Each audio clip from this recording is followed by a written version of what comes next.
يا أيها الذين آمنوا كتب عليكم الصيام كما كتب على الذين من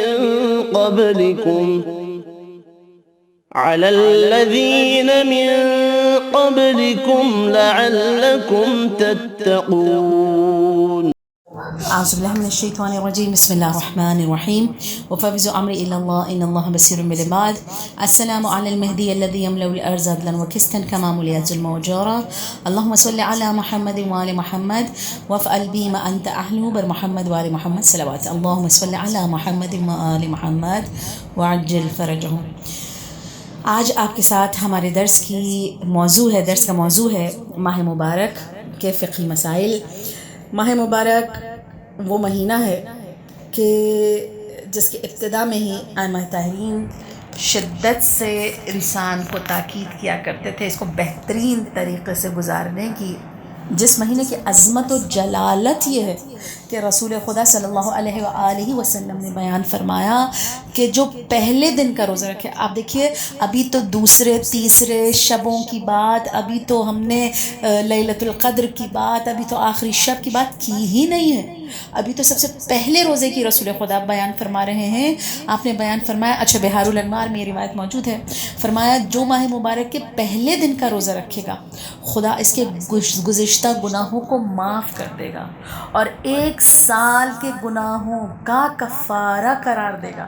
آپ سوچئے ابھی پہلا روزہ رکھا ہے. یہ اس قدر عظیم مہینہ ہے کہ پروردگار پہلے ہی دن گزشتہ گناہوں کو معاف کر کے 1 سال کے گناہوں کا کفارہ کیا ملے گا. دیکھیں اس سے بڑی چیز اور کیا ہوگی کہ میرے گناہ بخش دیے جائیں، کفارہ قرار دیا جائے. لیکن وہ کریم ہے اور یہ اس کا مہینہ ہے. دیکھیے کریم کی بارگاہ کا پہلا دروازہ، پہلے دن روزہ رکھوں گناہ معاف ہو گیا. پھر فرمایا ایک ایسا قصر خدا عطا فرمائے گا جنت میں پہلے روزے کے بدلے میں کہ جس کے 1000 سونے کے دروازے ہوں گے. دیکھیے ابھی تو اور روزے رکھے نہیں ہیں، شبیں نہیں گزاری، صرف 1 روزہ رکھا ہے. فرمایا ایک ایسا قصر پروردگار عطا فرمائے گا جس کے 1000 سونے کے دروازے ہوں گے اور 70,000 ملائکہ اس قصر کے اندر ہوں گے جو اس شخص کے لیے استغفار پر مامور ہوں گے. سوچیں صرف پہلے روزے کا اثر. اب اگر ہم 30 روزوں کا اثر سوچیں تو کیا ہوگا.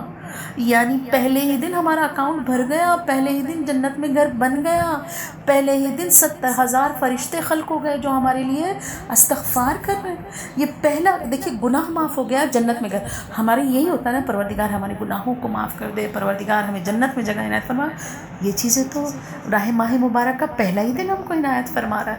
یعنی اصلی چیز رضا الہی ہے جو پروردگار عالم ماہ مبارک میں ہمارے شامل حیات کر دے.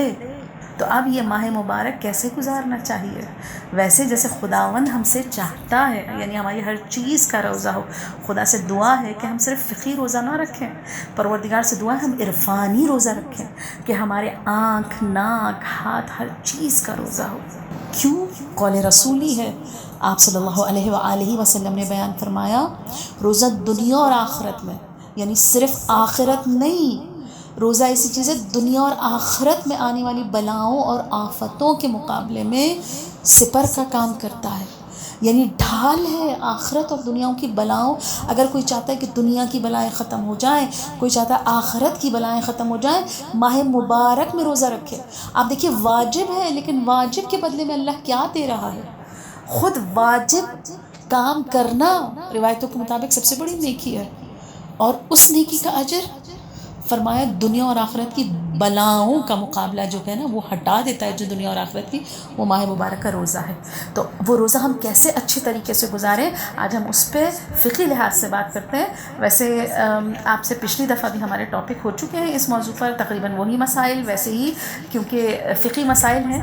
اور ماہ مبارک کے مبطلات روزہ اگر ہم دیکھیں تو 9 مبطلات روزہ ہیں، جن میں سے پہلا یہ ہے کھانا پینا، نمبر 2 جمع کرنا یعنی ازدواجی تعلق کو قائم کرنا، تیسرا استمنا یعنی اپنے آپ سے کچھ ایسی حرکات کرنا کہ انسان کا اسپرم خارج ہو جائے، نمبر 4 خدا اور رسول پر احتیاط واجب کی بنا پر جھوٹی بات منسوب کرنا. اچھا یہ ہم کہتے ہیں نا کیسے منسوب کریں گے؟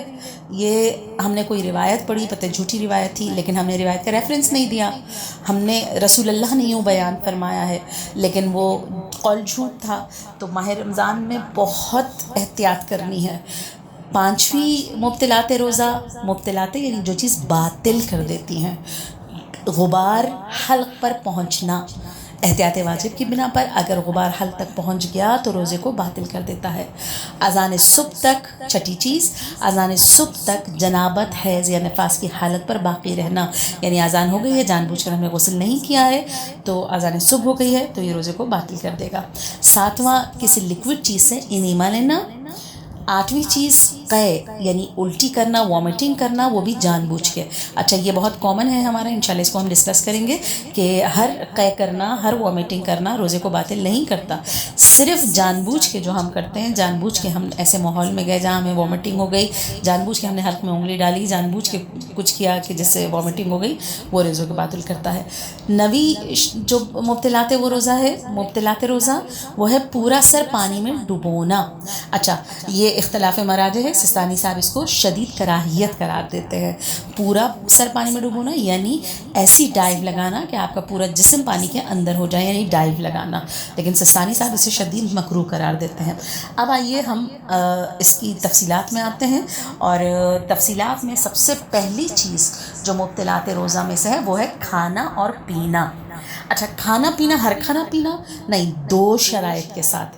پہلی شرط جان بوجھ کے، دوسری حالت اختیار سے. آپ دیکھیے کیا فرق ہے جان بوجھ کے اور حالت اختیار سے. اب ہم دیکھیں دونوں میں فرق کیا ہے. جان بوجھ کے اور حالت اختیار سے. اب جان بوجھ کے یعنی بھولے سے کھا لے تو روزہ باطل نہیں ہوتا ہے. دیکھیے یہ میں نے جان بوجھ نہیں ہے بلکہ میں بھول گئی ہوں، پورا پانی پی لیا، پورا کھانا کھا لیا، پھر پتہ چلا کہ بھائی میں تو بھول گئی تھی، مجھے میرا روزہ تھا، یا پھر میں اٹھی اور مجھے یاد نہیں رہا کہ بھائی آج پہلا روزہ ہے، اور میں نے خوب ناشتہ کر لیا، ناشتے کے بعد مجھے یاد رہا، تو نور علی نور یہیں سے روزہ کنٹینیو کرنا شروع کر دیجئے، آپ کا روزہ باطل نہیں ہوگا. یعنی یہ ایک بینیفٹ ہے کہ آپ نے کھا بھی لیا ہے اور آپ کا روزہ بھی کنٹینیو ہے. لیکن شرط جان بوجھ کے نہ ہو، یعنی یہ بھول جان بوجھ کے بھولے سے ہی ہونی چاہیے، جان بوجھ کے نہ ہو. اب آئیے حالت اختیار سے کیا مراد ہے. دیکھیے 2 شرط بتائیے نا، کھانا پینا 2 شرط کے ساتھ روزے کو باطل کرتا ہے. جان بوجھ کے یعنی بھولے سے کھا لے تو روزہ باطل نہیں ہوگا. حالت اختیار سے یعنی اگر کوئی مجھ سے زبردستی کرے اور زبردستی مجھے کھلائے تو کیا ہوگا. اس کی 2 حالتیں ہیں. اگر زبردستی کوئی کھلائے 2 حالتیں. نمبر 1 میں مجبور تھا مگر میں نے خود کھایا ہے، یعنی کسی نے کہا گن پوائنٹ پہ کھا لو، ٹھیک ہے، اب مجبور تو میں ہوں لیکن میں اپنے ہاتھ سے کھا رہی ہوں نا. اب یہاں پر روزہ آپ نے مجبوری سے کھا لیا، باقی دن بھی بھوکے رہنا ہے. اس روزے کی قضا ہے، چونکہ زبردستی تھا تو کفارہ نہیں ہے. ٹھیک، یہاں پہ اگر دیکھیے فرق کیا ہے، اگر جان بوجھ کے کھایا ہوتا تو کفارہ بھی ہوتا، لیکن چونکہ اختیار سے کھایا تھا، یعنی اختیار سے اپنے ہاتھوں سے کھایا تھا اور مجبور تھا کھانے پر، مجبوری کی وجہ سے کفارہ نہیں آیا. لیکن اگر کھایا اپنے ہاتھ سے ہے تو اس روزے کی قضا ہے. اچھا قضا سے مراد یہ ہے، پتہ چلے وہ جس نے گن پوائنٹ پہ کھلایا ہے وہ چلا گیا، میں نے کہا بھائی روزہ تو اب ختم ہو گیا، چلو اب پیٹ بھر کے کیوں نہ کھا لیں. یہاں پر اب میں نے جان بوجھ کے کھایا ہے، اب اگر میں نے کھایا تو یہاں پر مجھے کفارہ بھی دینا پڑے گا، اور کفارہ بڑا شدید ہے. 60 روزے یا ایک غلام آزاد کرنا یا 60 مسکینوں کو کھانا کھلانا. ٹھیک ہے. اچھا اب دوسری شک کیا ہے، کوئی زبردستی کرے. میں مجبور تھا لیکن مجبوری کے ساتھ ساتھ میں نے خود اپنے ہاتھ سے نہیں کھایا ہے بلکہ فلاں XYZ نے زبردستی منہ میں ٹھوسا ہے. اب ٹھوسا کھا لیا، زبردستی منہ میں ڈال دیا، ٹھیک ہے، میں نے اپنے ہاتھوں سے نہیں کھایا. وہاں پر کیا ہے، نہ تو قضا ہے نہ کفارہ ہے. کیوں قضا کیوں نہیں ہے؟ کیونکہ یہاں پر اپنے ہاتھ استعمال نہیں کیے ہیں بلکہ زبردستی ٹھوسا گیا ہے. اور پھر کفارہ ظاہر سی بات ہے مجبوری کی حالت تھی، اس وجہ سے کفارہ بھی نہیں ہے، تو روزہ وہیں سے کنٹینیو کرنا ہے، نہ قضا ہے نہ کفارہ ہے. تو حالت اختیار 2 چیزیں، مجبور تھا خود کھایا، قضا ہے کفارہ نہیں ہے. مجبور تھا ٹھوسا ہے، نہ قضا ہے نہ کفارہ ہے. اب چونکہ کھانا پینا روزے کو باطل کر دیتا ہے، اس وجہ سے طلوع فجر میں کچھ دیر پہلے روزہ بند کر لیں، یعنی کھانا پینا بند کر لیں، تاکہ یقین حاصل ہو جائے کہ وقت پر روزہ بند کیا ہے۔ اچھا، اب اذان معیار ہے؟ نہیں، اذان نہیں، مجھے یقین ہو کہ طلوع فجر ہو گئی ہے۔ دیکھیے ممکن ہے کہ اذان، اگر مجھے یقین ہے کہ جو ٹائم کیلنڈرز میں دیا گیا ہے وہ درست ہے تو پھر ٹھیک ہے، ورنہ ہم دیگر چیزوں میں بھی رجوع کر سکتے ہیں، مثلا نیٹ سے، مختلف چیزوں سے ہم ٹائم کا یقین حاصل کر سکتے ہیں کہ طلوع فجر کا کیا وقت ہے۔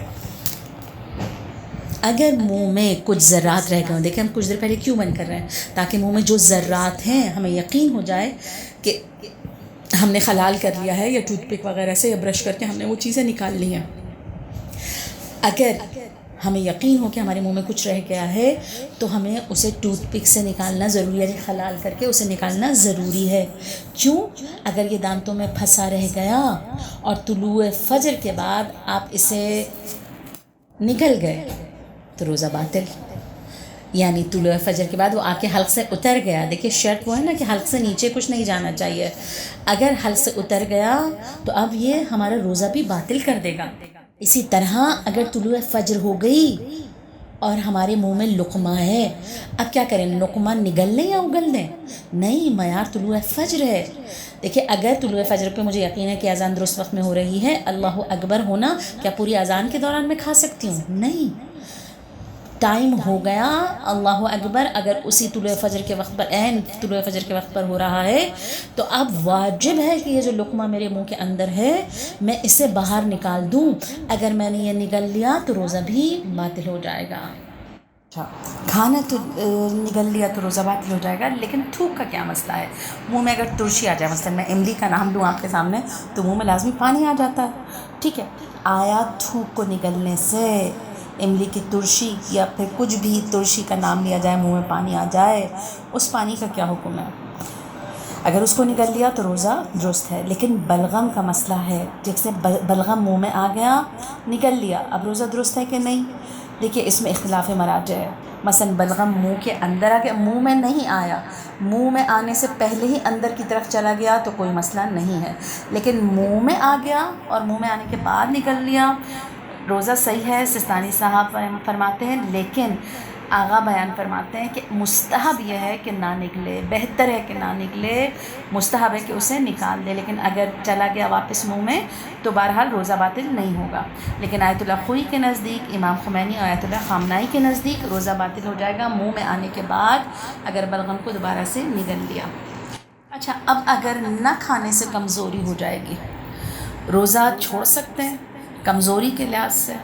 نہیں، ہم روزہ صرف کمزوری کی وجہ سے ہم روزہ نہیں چھوڑ سکتے، مگر یہ کہ ضرر کا خطرہ ہو یا ناقابل تلافی نقصان ہو تو ہم پھر اس وقت مثلا جیسے گردوں کا پیشنٹ ہے، ناقابل تلافی نقصان ہو جائے گا، اچھا ضرر ہو جائے گا، مر جائے گا، طویل بیماری ہو جائے گی، یہ ضرر ہے۔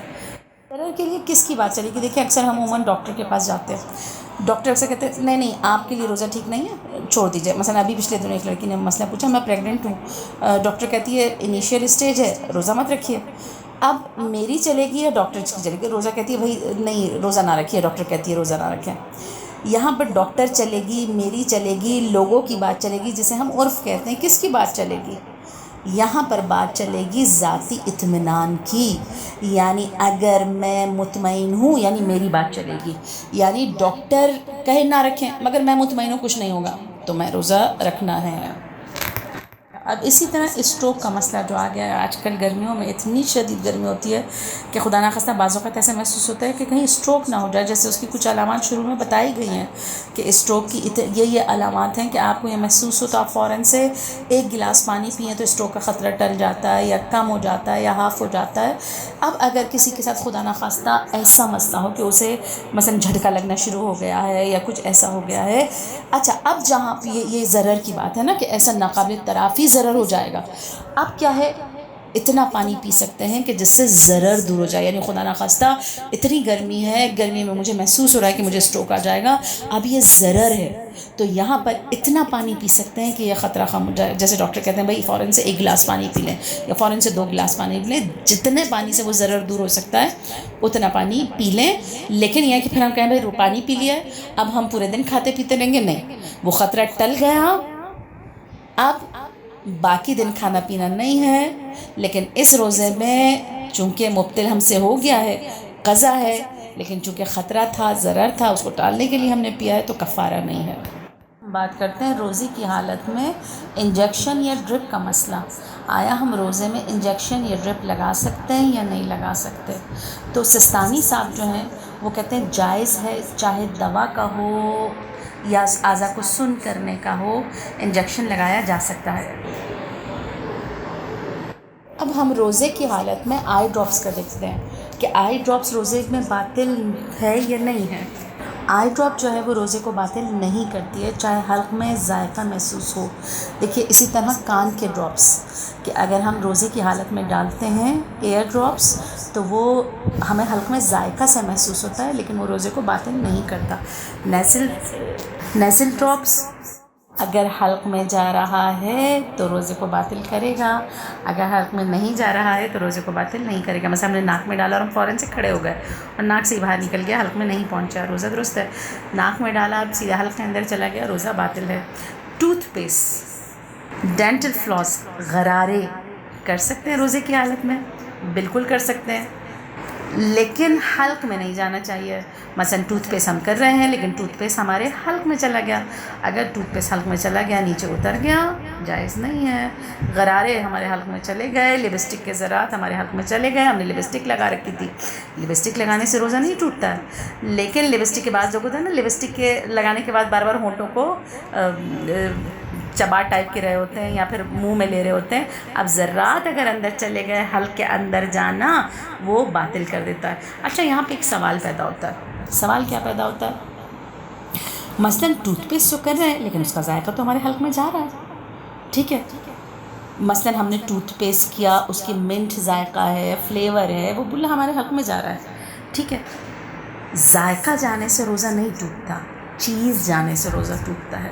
اگر حلق میں مثلا ہمیں ٹھنڈک محسوس ہو رہی ہے یا کوئی ذائقہ آ رہا ہے تو ہمارے روزے کو باطل نہیں کرے گا، لیکن اگر ہمارے حلق سے کوئی چیز نیچے اتر رہی ہے، غرارے کرتے ہوئے پانی ہمارے حلق میں چلا گیا تو وہ جائز نہیں ہوگا، روزہ باطل کر دے گا۔ اچھا بعض لوگ اگر خالی برش سے کر رہے ہیں اس کا کیا مسئلہ ہے؟ دیکھیے خالی مشق ہم نے پہلی دفعہ ڈالا، خشک برش منہ کی تری سے تر ہوا، ہم نے اسے منہ میں یعنی برش کیا دانت، ٹھیک ہے، کوئی مسئلہ نہیں ہے۔ ہم نے برش کو منہ سے باہر نکالا، اب وہ چیز جو میرے منہ کے برش کی گلاہٹ تھی، اب جب میں نے اپنے منہ کے اندر ڈالا، اب یہ باہر کی تری ہے، اندر کی نہیں۔ اب اگر یہ اتنی زیادہ ہے کہ میرے منہ میں باہر کی تری محسوس ہو رہی ہے اور حلق کے اندر چلی گئی تو روزہ باطل ہے، لیکن اگر یہ اتنی قلیل ہے کہ تھوک کے اندر مکس ہو گئی، استحلاق جسے کہتے ہیں نا، یعنی بالکل ختم ہو گئی، ہلاک ہو گئی، تو وہاں پر روزہ ٹھیک ہے، اگر نہیں باہر کی چیز شمار ہو تو روزہ جائز نہیں ہے۔ اب آئیے پرفیومز کے مسئلے پر، آیا روزے کی حالت میں ہم پرفیوم لگا سکتے ہیں نہیں لگا سکتے؟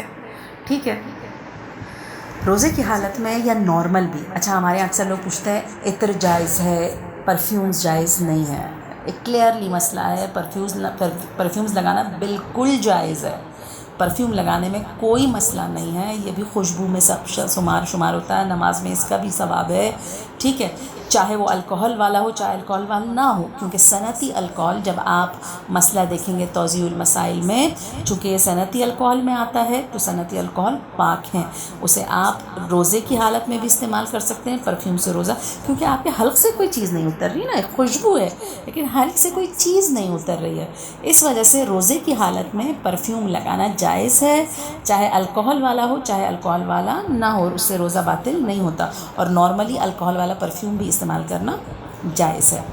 اچھا یہ جائز ہے تو اب سگریٹ کا کیا مسئلہ ہے، سگار کا کیا مسئلہ ہے، حقہ، پائپ، یہ اس ٹائپ کی تمام چیزیں جو آج کل چل رہی ہیں یہ جائز ہیں یا جائز نہیں ہیں؟ دیکھیے سگریٹ میں دھواں ہمارے حلق سے نیچے اترتا ہے، حقہ اور سگار دھواں ہمارے حلق سے اتر رہا ہے، اب دیکھیے یہ چیز جا رہی ہے حلق کے اندر تو یہ چیز روزہ باطل کرے گی۔ اب انہیلر کا کیا کریں، سگریٹ کا تو دھواں جا رہا ہے، اب کسی کو سانس کا کوئی پیشنٹ ہے انہیلر لے رہا ہے، صحیح ہے کہ صحیح نہیں ہے؟ یہاں پر آیت اللہ خوئی، آیت اللہ سستانی، امام خمینی، آیت اللہ خامنائی سب کہتے ہیں انہیلر لینا جائز ہے، صحیح ہے، لیکن اگر ماہ رمضان کے بعد کوئی ایسا ٹائم آتا ہے کہ آپ بغیر انہیلر کے روزہ رکھ سکتے ہیں تو وہاں پر آپ کو احتیاط واجب کی بنا پر ان روزوں کی قضا کرنی ہوگی جن میں آپ نے انہیلر لیا ہوگا۔ لیکن اگر بعد رمضان بھی کوئی ایسا ٹائم نہیں آتا کہ جس میں انہیلر کے بغیر آپ روزہ نہیں رکھ سکتے تو پھر اس کی قضا نہیں ہے۔ اب یہاں پر روزے کی حالت میں فیشل کر سکتے ہیں کہ نہیں، کیونکہ حلق سے ہم اسٹیم لے رہے ہیں۔ بعض لوگ اچھا بغیر اسٹیم کے اگر کوئی فیشل کر رہا ہے کوئی مسئلہ نہیں ہے، بالکل کیا جا سکتا ہے۔ اسٹیم والے فیشل کا کیا مسئلہ ہے، کیونکہ اب وہ جان بوجھ کے کھانا پینا گرد و غبار کے مسئلے میں آتا ہے کہ نہیں آتا ہے۔ تو یہاں پر اگر اسٹیم لینا، بھاپ لینا، اگر گاڑے بخارات ہیں یعنی کنسنٹریٹڈ ویپرز جو ہے پانی کی شکل میں جمع ہو رہے ہیں، یعنی حلق میں ہمارے پانی سے جمع ہو رہا ہے، قطرات جمع ہو رہے ہیں، تو وہاں پر جائز نہیں ہوگا۔ لیکن اگر ایک بھاپ ہے، قطرات جمع نہیں ہو رہے، تب بھاپ لینا بھی جائز ہے۔ یہ ہو گئے کھانے پینے کے مسائل۔ یہاں پر صرف ایک مسئلہ اور میں آپ کو بتا دوں کہ مثلاً ہم نے کچھ ایسی چیزیں پڑھی، مثلاً ضرر کے تحت ہم نے پانی پی لیا، بعد میں ہم نے کھانا پینا نہیں ہے، یا اور مبتلات روزہ نہیں کرنے جان بوجھ کے، اچھا اگر ہم نے کر لیا وہاں پر چونکہ وہ جان بوجھ کے کیے ہیں ہمیں کفارہ دینا پڑے گا، یا پھر ہم نے مثلا کسی نے مجبوری میں ہم کو کھلا دیا، ٹھیک ہے، جو ہم نے کہا تھا نا حالت اختیار سے، ٹھیک ہے، حالت اختیار سے کھانے سے روزہ باطل ہوتا ہے۔ اب ہم نے حالت اختیار سے نہیں کھایا، کسی نے زبردستی کھلایا، ہم نے کھا لیا، اب آدمی کہا ہم نے تو ویسے بھی کھا لیا، چلیں اب ہم کھا پی لیتے ہیں، اب کھا پی لیا بعد میں۔ اب یہ جو پہلی دفعہ ہم نے حالت مجبوری میں کھایا تھا، کسی نے زبردستی منہ میں ٹھونسا تھا، یہاں تک تو روزے کی قضا تھی۔ اس کے بعد ہم نے کہا کہ چلو ویسے ہی مبتل ہو گیا، کھا لیتے ہیں، اب یہ چونکہ جان بوجھ کے اس کے بعد کھایا، اس پر آپ کو کفارہ دینا پڑے گا۔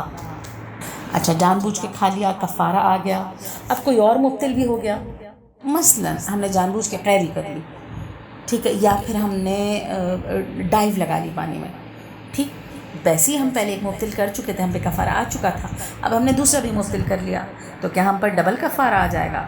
نہیں، سوائے جمع کے، کیونکہ جتنی بار جنسی تعلقات قائم کیے جائیں گے اتنی بار کفارہ ادا کرنا ہوگا۔ باقی اگر کوئی اور مبتل کیا، مبتل کے بعد کفارہ آ گیا، کوئی اور مبتل ہو گیا، سوائے جمع کے، اگر کوئی اور مبتل ہوا تو کفارہ ڈبل نہیں ہوگا، لیکن اگر جمع بھی ہوا تو جمع کی وجہ سے کفارہ ڈبل ہو جائے گا، بلکہ جتنی بار جنسی تعلقات قائم کیے جائیں گے اتنی بار کفارہ ادا کرنا ہوگا۔ پروردگار سے دعا ہے کہ ہمیں بہترین روزہ گزارنے کی، اس طرح کا روزہ، وہ جو روایتوں میں ہے نا کہ روزہ ایک ہوتا ہے لیکن اصل میں 1000 ہوتے ہیں، یعنی کیا مطلب روزہ ایک ہوتا ہے 1000 ہوتے ہیں؟ اچھا یہ عقلا کی بات ہے کہ روزہ ایک ہوتا ہے مگر 1000۔ آپ دیکھیے ہمارے منہ کا روزہ ہے، ہماری آنکھ کا روزہ ہے، ہمارے کان کا روزہ ہے، اسی طرح ہمارے اعضاء و جوارح کا روزہ ہے، ہمارے گردوں کا روزہ ہے، ہمارے دل کا روزہ ہے، ہمارے پھیپھڑوں کا روزہ ہے، ہر اعضاء و جوارح کا روزہ ہے، اور ہر اعضاء و جوارح کو 30 سے ملٹیپلائی کر دیں تو اصل میں ایک بندے کے 1000 روزے ہیں۔ اور کریم خدا ان روزوں کو دیکھ کے ہر اعضاء و جوارح کے روزے کے مطابق انسان کو اجر سے نوازتا ہے۔ تبھی آپ دیکھیے پہلا روزہ ہمارے گناہوں کو معاف کرنے کے لیے کافی ہے۔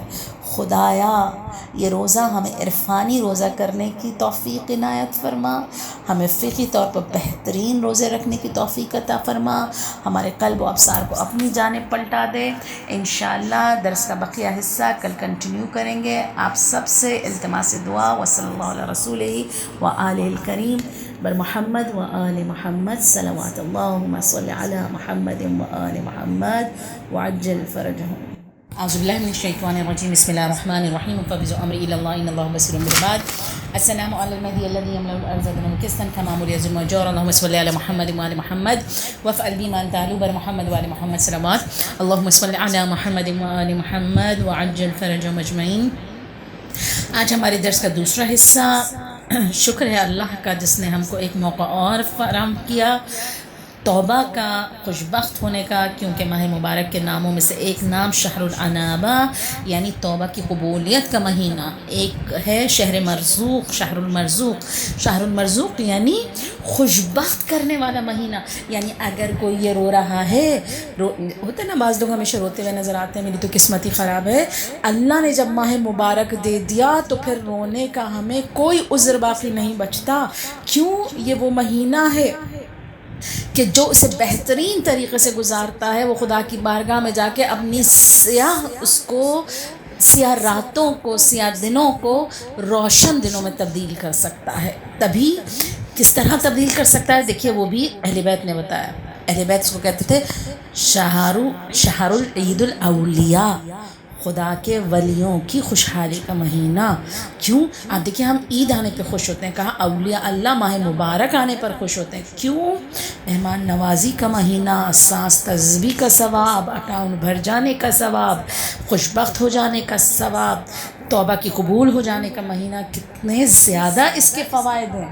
تبھی پاکیزگی اور طہارت کے ساتھ خدا کی عبادت کر کے دعاؤں کے ذریعے سے اپنے قسمت کو بہترین بنانے کا مہینہ. خدا کا احسان ہے جس نے ہم کو دوبارہ سے ایک مہینہ یہ ماہ مبارک عطا فرمایا.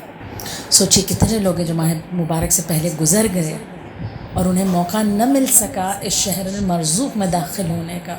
خدایا تیرا احسان جو تو نے ایک دفعہ پھر ہمیں یہ مہینہ عنایت فرمایا، وہ مہینہ کہ جس میں ماہ مبارک کی نیت، دیکھیں کیا ہے روزہ. اگر ہم ڈیفینیشن کے طور پہ جائیں، خدا کی خوشنودی کے لیے انسان کا اذان صبح سے مغرب تک 9 چیزیں اور بعض مجتہدین کی نگاہ میں 8 چیزوں سے پرہیز کرنا روزہ کہلاتا ہے. اچھا، یہاں پر کچھ مجتہدین کہتے ہیں اس یقین کو حاصل کرنے کے لیے کہ میرا روزہ میں نے مبتل سے پرہیز کیا ہے اور میرا روزہ یعنی فجر اور مغرب، اس یقین کو حاصل کرنے کے لیے ضروری ہے کچھ دیر اذان صبح سے پہلے اور کچھ دیر اذان مغرب کے بعد ایسے کاموں سے پرہیز کرے جس سے روزہ باطل ہو جاتا ہے. تو کیا چیزیں ضروری ہیں؟ خوشنودی خدا اور مبتدعات سے پرہیز کرنا. آیا زبان سے صیغہ پڑھنا ضروری ہے جو ہم لمبا پڑھتے ہیں نا بعض لوگ، میں روزہ رکھتی ہوں ماہ رمضان کا واجب قربتاً اللہ. نہیں، زبان سے ادا کرنا ضروری نہیں ہے، بلکہ نیت کا کر لینا کافی ہے. نیت میں کیا اور کیوں کیا کر رہے ہیں؟ ماہ مبارک کا روزہ، مبتدعات سے پرہیز کر رہے ہیں، صبح سے لے کے غروب تک کیوں کر رہے ہیں؟ خوشنودی خدا کے لیے کر رہے ہیں. تو آیا نیت میں یہ رکھنا ضروری ہے کہ کون سا روزہ رکھ رہی ہوں؟ قضا روزہ ہے، کفارے کا ہے، منت کا ہے، مستحب ہے؟ بالکل نیت میں یہ رکھنا ضروری ہے کہ آپ ماہ مبارک کا روزہ رکھ رہی ہیں یا پھر ماہ مبارک کے بعد جو روزہ رکھ رہی ہیں وہ قضا ہے، کفارے کا ہے، منت کا ہے، مستحب، یہ نیت کرنا ضروری ہے. لیکن چونکہ ماہ مبارک میں خود بخود یہ طے ہے کہ روزہ رکھا جانے والا ماہ مبارک کا روزہ ہے، اس لیے اس مہینے میں کوئی اور روزہ نہیں رکھا جا سکتا. تمام روزوں کی نیت ایک ساتھ کی جا سکتی ہے؟ بالکل کی جا سکتی ہے. میں چاہوں تو تمام روزوں کی نیت ایک ساتھ کر لوں. آیا الگ الگ کروں؟ یہ بھی درست ہے، الگ الگ بھی کی جا سکتی ہے، لیکن واجب روزے کی نیت ظہر سے پہلے کر لینی ضروری ہے، جان بوجھ کے لیٹ نہیں کر سکتے. اچھا، مستحب روزہ ہو، مستحب روزے کی نیت ہم مغرب سے کچھ دیر پہلے بھی چاہیں، ہم نے پورے دن کوئی مبتلات روزہ کام نہیں کیا، اب ہم مغرب سے کچھ دیر پہلے روزے کی نیت کرنا چاہتے ہیں کیونکہ پورے دن مبتلات روزہ میں کوئی کام نہیں کیا، مستحب روزے کی نیت کر سکتے ہیں. آیا واجب مثلا قضا روزہ رکھ رہی ہوں، ٹھیک، یا میں نے کوئی نظر مانی تھی، منت مانی تھی، اس کا روزہ رکھ رہی ہوں، یا ماہ مبارک کا روزہ ہی ماہ مبارک میں نیت مغرب سے کچھ دیر پہلے، نہیں، ایسا نہیں ہو سکتا. اس کی نیت ظہر سے پہلے کر لینی ہے. ہم یہاں نیت کو لیٹ ظہر کے بعد نہیں کر سکتے. جان بوجھ کے ایسے کیا کہ میں نیت کو مثلا الگ الگ کر رہی ہوں اور ظہر کے بعد میں نے نیت نہیں کی ہے، تو یہاں پر احتیاط کی بنا پر اس روزے کو بھی پورا کرنا ہے اور اس روزے کی قضا بھی کرنی ہے. اچھا، اب ایک مسئلہ جو آج پیش آنے والا ہے، آیا کل پہلی ماہ مبارک ہے یا نہیں؟ ٹھیک، آیا کل 30 شعبان ہے یا پہلی ماہ مبارک؟ تو اگر یہ شک ہے، جس کو یوم شک کہتے ہیں، آیا روزہ رکھنا واجب ہے؟ نہیں، روزہ رکھنا واجب نہیں ہے. بعد میں پتہ چلا بھائی پہلی رمضان ہو گئی تھی اور پہلی رمضان تھی تو اس روزے کی قضا ہے، کفارہ نہیں ہے، لیکن میں روزہ رکھنا چاہتی ہوں تاکہ اگر شعبان کی 30 ہو اور یا پہلی ہو میرا روزہ ہو جائے، اور اگر 30 بھی ہو تو میں متصل بے ماہ مبارک ہو جاؤں. تو کیا کروں، کس نیت سے روزہ رکھوں؟ یہاں پر آپ قضا کی نیت سے بھی روزہ رکھ سکتے ہیں، آپ مستحب کی نیت، اگر جن پر واجب روزے نہیں ہیں، قضا روزے نہیں ہیں، تو وہ مستحب کی نیت سے بھی روزہ رکھ سکتے ہیں. اگر ماہ مبارک ہوا تو خود بخود ماہ رمضان کا پہلا روزہ مان لیا جائے گا. یہاں پر بعض مجتہدین کہتے ہیں کہ صرف روزے کی نیت سے بھی آپ روزہ رکھ سکتے ہیں، اگر ماہ مبارک ہوا تو وہ روزہ خود ماہ مبارک میں شامل ہو جائے گا. یہ ہوا یوم شک کا روزہ. کھانے پینے کے مسائل ہمارے ہو چکے تھے، اسپرے، ناک میں نازل اسپرے، آئی ڈراپس، ٹوتھ پیسٹ، یہ سب ہم پڑھ چکے تھے. دوا ڈالنا، اچھا یہاں پر ایک مسئلہ جو اس کے انجیکشن یا ڈرپ لگانا، سستانی صاحب کے ہاں طاقت کا انجیکشن اور ڈرپ بھی جائز ہے، لیکن آیت اللہ خوئی اور دیگر کے نزدیک جائز نہیں ہے. یعنی بیماری کا انجیکشن اور ڈرپ لگا سکتے ہیں لیکن طاقت کی انجیکشن اور ڈرپ نہیں لگا سکتے. اب آئیے جناب دوسری شرط کی طرف، غبار کا حلق میں جانا. دیکھیے اگر گاڑھا غبار ہمارے حلق میں جاتا ہے، جسے عربی میں کہتے ہیں غلیظ، کثیف، تو یہ روزے کو باطل کر دیتا ہے، چاہے وہ چیز کھانے والی ہو چاہے کھانے والی نہ ہو. مثلا ہم نے ٹینک کھولا، اتنی زیادہ گاڑھی غبار آئی کہ ہمارے حلق میں پورے شربت کی ایک لیئر جم گئی. ٹینک کی کھانے والی تھی، لیئر جم گئی، یا پھر کوئی انڈیل رہا ہے فضا میں، غبار ہی غبار ہو رہی ہے، ٹھیک ہے، کھانے والی تھی تب بھی روزہ باطل ہو جائے گا اگر بالکل گاڑھی غبار ہمارے حلق میں چلی گئی. یا کھانے والی نہ چیز تھی، مٹی کی غبار تھی، ٹھیک ہے. اچھا کھانے والی چیز میں آپ آٹے کی غبار بھی، جیسے چکی میں بعض لوگ کام کرتے ہیں تو آٹے کے غبار ہوتے ہیں، تو کھانے والی چیز ہے. لیکن اگر گرد و غبار ہے اور ہم ڈسٹنگ کر رہے ہیں گھر کی، گرد و بہت گاڑھا غبار ہے ہمارے حلق میں چلا گیا تو یہاں پر روزہ باطل ہو جائے گا. اچھا اگر گاڑھا نہ ہو، کثیف نہ ہو، یہاں پر اختلاف مراجع ہے. سستانی صاحب، امام خمینی، آیت اللہ خامنائی کہتے ہیں روزہ باطل نہیں ہوگا، لیکن خوئی صاحب کہتے ہیں کہ روزہ باطل ہو جائے گا مگر 4 صورتوں میں باطل نہیں ہوگا. پہلی صورت جان بوجھ کر نہ پہنچایا ہو، مثلا میں کھڑی ہوں، اچانک سے ہوا کے جھکڑ چلے یا اچانک سے کسی گاڑی نے دھواں چھوڑا، میرے حلق میں گاڑھا غبار چلا گیا، جان بوجھ کے نہیں تھا، ٹھیک. دوسری صورت بھول گیا تھا کہ روزہ ہے، اس صورت میں حلق میں چلا گیا. تیسری صورت منہ میں آیا لیکن حلق تک نہیں پہنچا، تب بھی روزہ باطل نہیں ہوگا. شک کرے کہ حلق تک پہنچا ہے یا نہیں پہنچا ہے تب بھی روزہ باطل نہیں ہوگا. تو خوئی صاحب نے 4 ٹرمز لگائی ہیں. ان 4 کنڈیشن میں ہلکا غبار، اگر یہ 4 کنڈیشن نہ ہو تو ہلکا غبار بھی باطل کر دے گا. یہ اسٹیم بھاپ لینے کا، اچھا یہ میرے خیال میں مسئلہ پچھلی دفعہ آپ کو بتا چکی تھی کہ اسی طرح سرگیٹ، حقہ، چونکہ وہ دھواں آپ کے حلق میں جا رہا ہے حلق سے نیچے، تو یہاں پر یہ روزے کو باطل کر دے گا. انہیلر کا مسئلہ بھی میں پچھلی دفعہ بتا چکی. یہاں پر ایک چیز ہے، بہت گرد و غبار ہے یا ہوا کے جھکڑ چل رہے ہیں، ہم متوجہ ہوئے، ہم احتیاط کر سکتے تھے، نہ کہ احتیاط، مثلا ہم ماسک پہن سکتے تھے، ہم منہ پہ ہاتھ رکھ سکتے تھے، ہم دوپٹہ منہ پہ رکھ سکتے تھے، احتیاط کر سکتے تھے، لیکن میں نے احتیاط نہیں کی. بہت ایک دم ڈسٹ کا غبار ہوئی اور میں احتیاط کر سکتی تھی، میں متوجہ بھی ہو گئی تھی، لیکن میں نے احتیاط نہ کی. اب غبار حلق میں چلی گئی، احتیاط کی بنا پر روزہ باطل ہے. اب دیکھیں یہاں پر بھی 2 چیزیں ہیں. میں نے احتیاط کیوں نہیں کی؟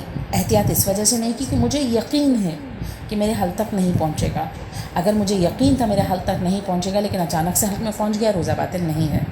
لیکن گمان تھا بھائی نہیں پہنچے گا، پھر بعد میں پہنچ گیا، یہاں پر اس روزے کی قضا کرنی ہے.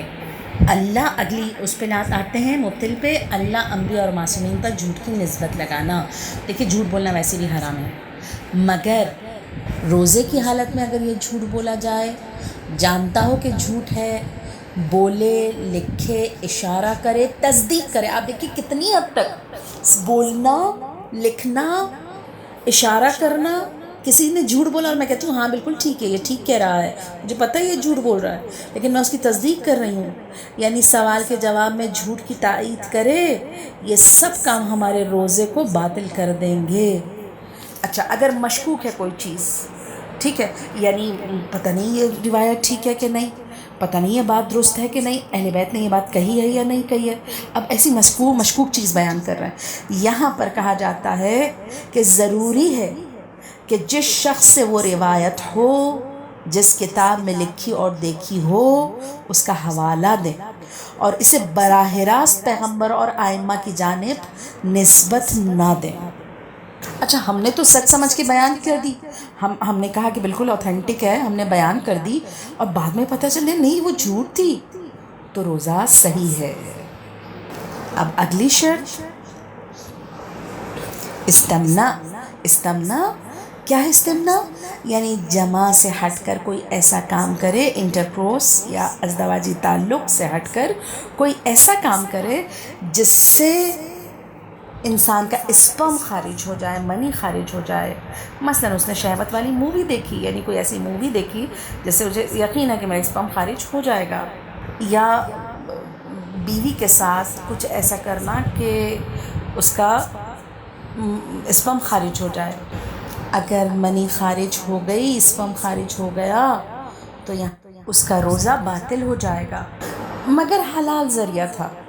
دیکھیے اگر ہم مثلا شہوت والی مووی دیکھ رہے ہیں، یہ تو آلریڈی چیز حرام ہے، ٹھیک ہے، یہ عمل ہی حرام ہے، لیکن اگر روزے کی حالت میں اسپم بھی خارج ہو گیا تو یہاں پر روزہ بھی باطل ہو جائے گا، ٹھیک، مگر حلال ذریعہ ہے۔ مثلا بیوی سے قربت، یقین ہے کہ منی خارج نہ ہوگی اور بعد میں ہو گئی، یعنی وہ اس وجہ سے قریب آ رہا ہے کہ اس کو پتہ ہے کہ میری منی خارج نہیں ہوگی، اسپم خارج نہیں ہوگا، لیکن قریب ہوا، پتہ چلا اس کا اسپم خارج ہو گیا، اب روزہ صحیح ہے۔ اچھا اگر کسی کو خواب میں احتلام ہو جائے، وہ سو رہا ہے، اس کا اسپم خارج ہو جائے، تو کیا یہ چیز روزے کو باطل کرتی ہے؟ نہیں، یہ چیز روزے کو باطل نہیں کرتی۔ اچھا خواتین کے ساتھ بڑے مسائل ہوتے ہیں، خواتین اکثر کہتی ہیں پانی خارج ہوا روزے کی حالت میں، سو رہی تھی پانی خارج ہوا، پتہ نہیں چلا اسپم تھا اسپم نہیں تھا۔ 3 علامتیں اگر اس پانی میں موجود ہیں تو آپ سمجھ لیجیے وہ اسپم ہے۔ اگر یہ تینوں ایٹ اے ٹائم ہونی چاہیے، نمبر 1 جسم کا سست پڑ جانا، نمبر 2 وہ پانی شہوت کے ساتھ آنا، نمبر 3 پانی میں یسٹ یعنی خمیر کسی بو آنا۔ اگلی چیز مبطلات روزہ میں سے جمع ہے۔ اچھا جمع یعنی ازدواجی تعلق کو قائم کرنا، چاہے اسپم خارج ہو یا نہ ہو، یہ روزے کو باطل کر دیتا ہے۔ یہاں پر شوہر بیوی کو مجبور کرے، واجب روزہ ہو، تو اگر حالت اختیار بیوی کا نہ رہے تو یہاں پہ اس کا روزہ باطل نہیں ہوگا، اور مرد کو 2 کفارے دینے ہوں گے، چاہے اسپم خارج ہو یا نہ ہو، لیکن یہ روزے کو باطل کر دیتا ہے۔ دیگر لذتیں لینا جائز ہے اگر اسپم خارج نہ ہو۔ وامٹنگ کرنا اگلی چیز ہے مبطلات روزہ میں سے، وامٹنگ کرنا۔ ہر وامٹنگ روزے کو باطل کرتی ہے، جیسے کہ ہمارے معاشرے میں مشہور ہے کہ الٹی کر دی روزہ باطل ہو گیا، نہیں ایسا نہیں ہے۔ جان بوجھ کر الٹی کرے یا کوئی ایسا کام کرے جان بوجھ کر کے اسے قے ہو جائے، اس سے روزہ باطل ہو جاتا ہے۔ بے اختیار الٹی محسوس ہو رہی ہے، بے اختیار الٹی ہو گئی، اس سے روزہ باطل نہیں ہوگا۔ اچھا اگر مجھے فیل ہو رہا ہے، مجھے یعنی وامٹنگ فیل ہو رہی ہے، آیا میں زبردستی اس کو روکوں؟ نہیں، یہاں روکنا ضروری نہیں ہے، بلکہ اگر مجھے فیل ہو رہا ہے بیماری کی وجہ سے یا کسی بھی وجہ سے، اور بے اختیار الٹی ہو جاتی ہے، چاہے فیل بھی ہو رہا ہے اور مجھے الٹی ہو جاتی ہے، تو یہ روزے کو باطل نہیں کرتا، اور مجھے وامٹنگ کو زبردستی روکنا بھی ضروری نہیں ہے۔ اچھا روزے کی حالت میں ڈکار لے رہے، ٹھیک ہے، ڈکار میں اگر منہ کے اندر کوئی چیز آ جائے تو نگلنے کی اجازت نہیں ہے۔ ہاں اگر منہ میں آ جائے بے اختیار واپس چلی گئی، چونکہ یہ بے اختیاری کیفیت تھی تو روزہ صحیح ہے، لیکن اگر منہ میں آ گئی اختیار تھا اور میں نے جان بوجھ کے دوبارہ نگل لی تو یہاں قضا اور کفارہ بھی۔ اچھا اگلا مبطلات روزہ میں سے اذان صبح تک جنابت اور حیض کی حالت میں رہنا۔ اب آتے ہیں جناب اذان صبح تک جنابت اور حیض کی حالت میں رہنا۔ اب ضروری تھا کہ ہم اذان صبح میں صبح سے پہلے غسل کر لیتے، ماہ مبارک ہے، ضروری ہے کہ ہم اذان صبح سے پہلے غسل کر لیں، واجب بھی ہو گیا غسل لیکن ہم نے نہیں کیا۔ اچھا وقت تنگ ہے، اتنا وقت نہیں رہا کہ میں غسل کر سکوں، تو پھر کیا کروں؟ میرا وظیفہ تیمم ہے، یہاں پر تیمم کر کے مجھے روزہ رکھنا ہے۔ میں گنہگار ہوئی لیکن میرا روزہ ٹھیک ہے۔ جان بوجھ کر غسل بھی نہیں کیا، تیمم بھی نہیں کیا، واجب روزہ ہے، روزہ باطل۔ یہاں پر قضا بھی ہے اور کفارہ بھی ہے۔ اسی طرح اگر کوئی جانتا ہو وہ جنب ہے، سو گیا، اذان سے پہلے نہیں اٹھ سکتا ہے، ٹھیک، رات کے پہر وہ جنب ہوا، اب اس کو پتہ ہے کہ میں سو گیا تو اذان سے صبح سے پہلے نہیں اٹھ سکوں گا، واجب ہے کہ غسل کرے پھر سوئے، لیکن غسل نہیں کیا، سو گیا، اذان صبح کے بعد بیدار ہوا، اب یہاں پر حالت اختیار تھی، اذان صبح کے بعد وہ اٹھا، یہاں پر روزہ باطل ہے، روزے کی قضا بھی ہے اور کفارہ بھی ہے۔ اسی طرح اگر ایک شخص جنوب ہوا لیکن بھول گیا، کئی دن کے ماہ مبارک کے اس کے روزے گزر گئے، وہ غسل کرنا بالکل بھول گیا، اسے یاد ہی نہیں رہا کہ وہ جنوب تھا اور اس کو غسل کرنا تھا، اب جتنے دن بعد یاد آیا ماہ مبارک ہے تو تمام روزوں کی قضا کرے جو اس حالت میں رکھے، ٹھیک، اب یاد ہی نہیں ہے کتنے دن مجھ پہ غسل واجب تھا تو میرے کتنے روزے چھوٹے، تو اسے یقین ہو کہ کم سے کم اتنے دن تو وہ جنب تھا اور اس نے غسل کرنا بھول گیا تھا، تو کم سے کم روزے رکھنا، جو مثلا اس جن کم سے کم پہ اسے یقین حاصل ہو اس کا روزہ رکھنا اس پر واجب ہے۔ اب اسی طرح اذان فجر پہ بہت کم وقت رہ گیا ہے، اتنا کم ٹائم رہ گیا ہے کہ اس کو پتہ ہے کہ اگر اس ٹائم میں جنب ہوا، اگر اس ٹائم میرا اسپم خارج ہوا یا پھر میں نے ازدواجی تعلق کو قائم کیا یا کچھ بھی ایکس وائی زیڈ جنب ہوا، تو نہ مجھے غسل کا ٹائم ملے گا نہ تیمم کا، تو اب اگر میں نے ایسے ٹائم کوئی ایسا کام کیا کہ اسپم خارج ہو گیا یا جمع کیا یا کچھ بھی، تو روزہ تو باطل ہے، قضا اور کفارہ بھی دینا ہے۔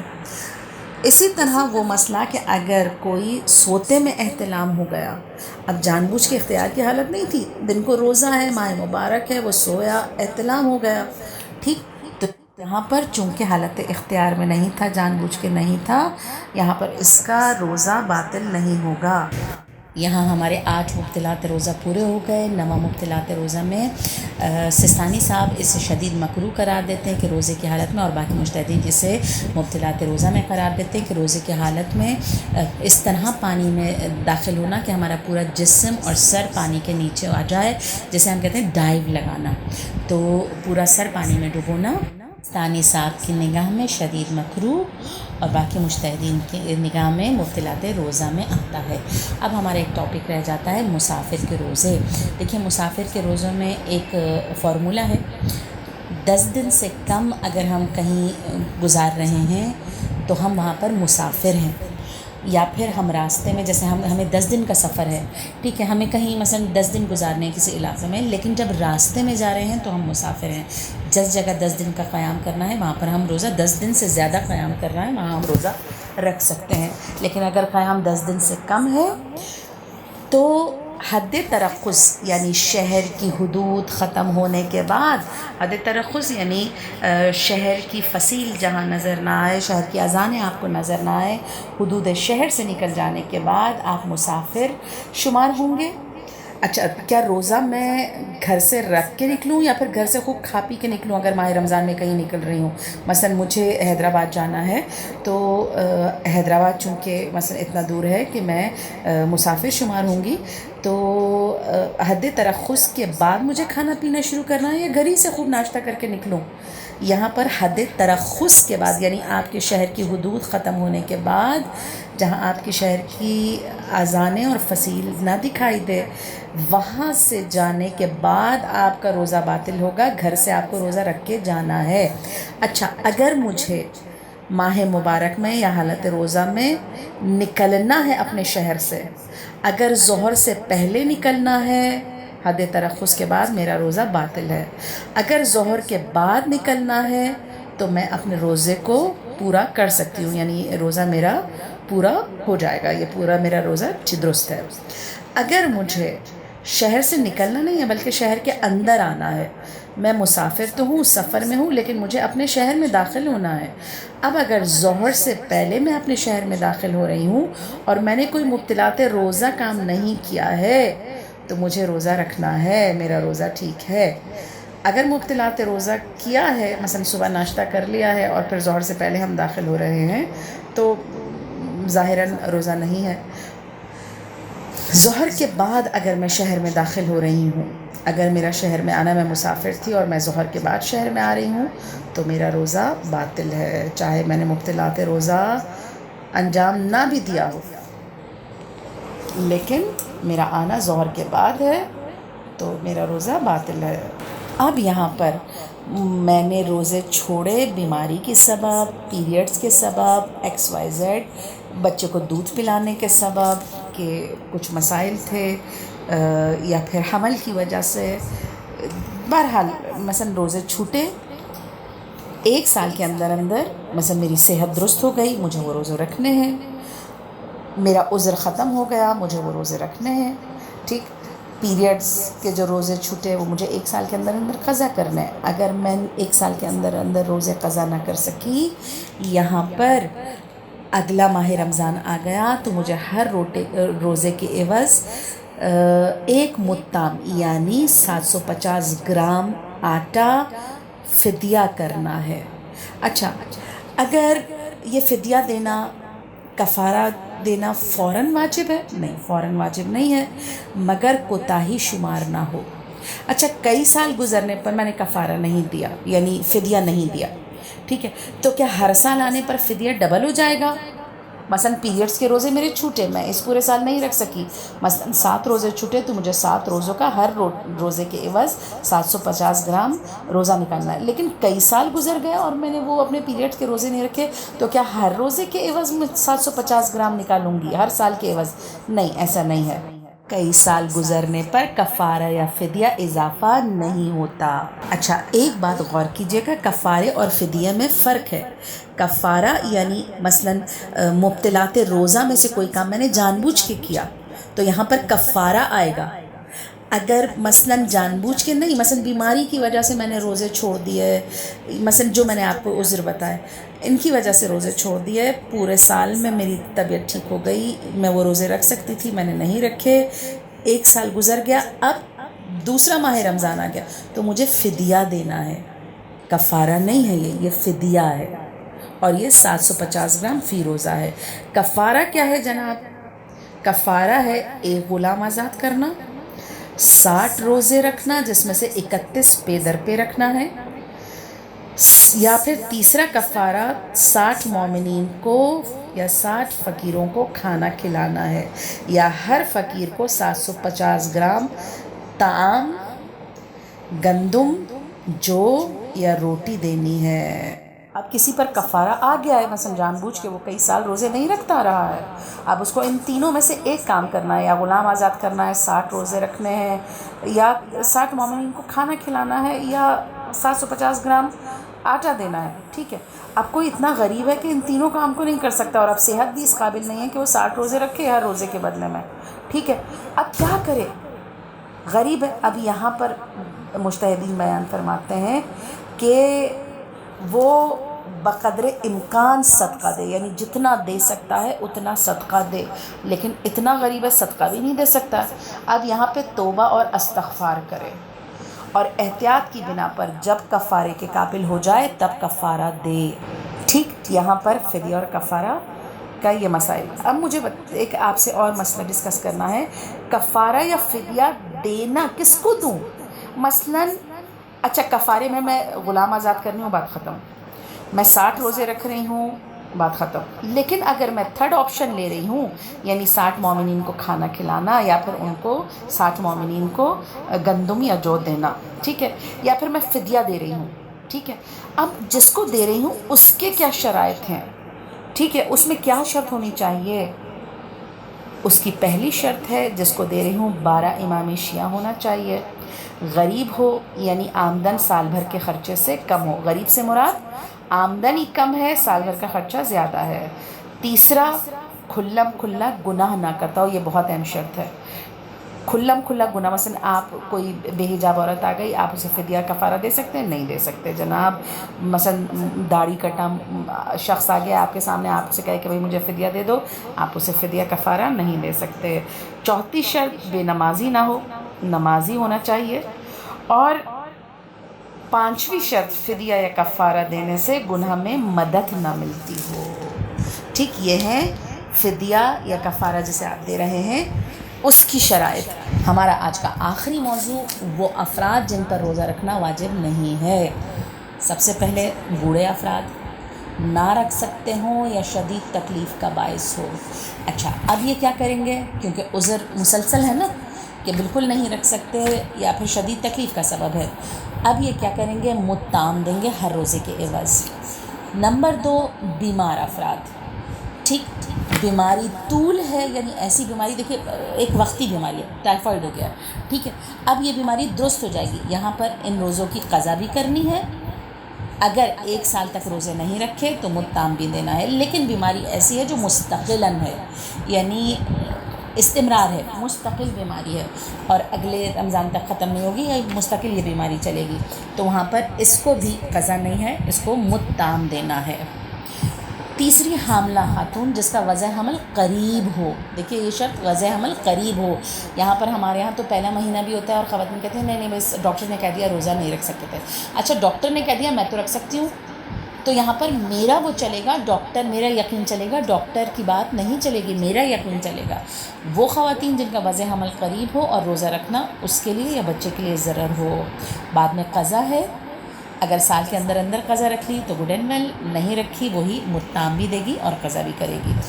دودھ پلانے والی مائیں، یعنی اگر ایسی عورت کہ جو بچے کو دودھ پلاتی ہے اور دودھ پلانے کا انحصار اسی پر ہے، یعنی کچھ آلٹرنیٹ نہیں ہے، یعنی شیشے کی بوتل مثلا بوتل میں دودھ پلانا یا XYZ اضافی غذا دینا نہیں ہے، بلکہ دودھ پلانے کا انحصار اسی پر ہے، یا کوئی اور خاتون جو اسے دودھ پلا سکے، ایسا کچھ بھی نہیں ہو سکتا.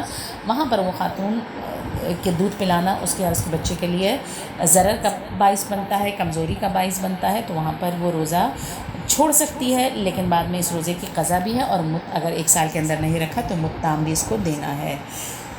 بس یہ ہمارا آج کا موضوع کمپلیٹ ہو گیا. آپ کو کوئی سوال پوچھنا ہو، مسئلہ نمبر پوچھنا ہو تو پلیز مجھ سے پوچھ لیجیے گا. خدا آپ سب کی توفیقات میں اضافہ فرمائے، خدا آپ سب کی توفیقات میں اضافہ فرمائے. مجھ کو بھی دعاؤں میں یاد رکھیے گا. خدا ماہ مبارک سے زیادہ مستفید ہونے کی ہم سب کو توفیق عنایت فرمائے. وصلی اللہ علیہ رسولہ وآلہ الکریم. سبسکرائب کیجئے ذکر ٹی وی اور اس علم کے سفر میں ہمارے قدم کے ساتھ قدم ملائیے.